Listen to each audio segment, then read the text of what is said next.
চুলাতে একটা পাতিল বসায় দিয়েছি, এখানে পেঁয়াজ দিয়ে দিলাম, ঝাল দিয়ে দিলাম। এখন একটু নাড়াচাড়া করে নিব, একটু লাল লাল করে নিব।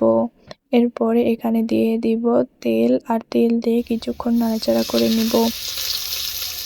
আজকের রান্নাটা শুধু কদু না, আমি আগে থেকে রান্না করে নিয়েছিলাম গরুর মাংস। সেই মাংস দিয়ে কদু দিয়ে রান্না করব গ্রামীণ পদ্ধতিতে। গ্রামের মানুষ যেভাবে কদু মাংস দিয়ে রান্না করে খায় সেই রকম করে একটা রেসিপি হবে আজকে।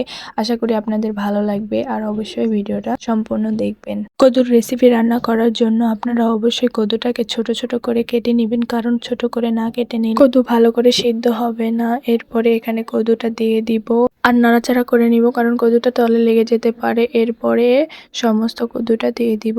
সম্পূর্ণ কদু দেওয়া হয়ে গেলে এখানে আরো অন্যান্য উপাদানগুলোও দিয়ে দিব, কারণ আগে দিলে পুড়ে যেতে পারতো। এখানে দিয়ে দিয়েছি লবণ, হলুদ, মশলা। এরপরে আবারও একটু নাড়াচাড়া করে নিব যেন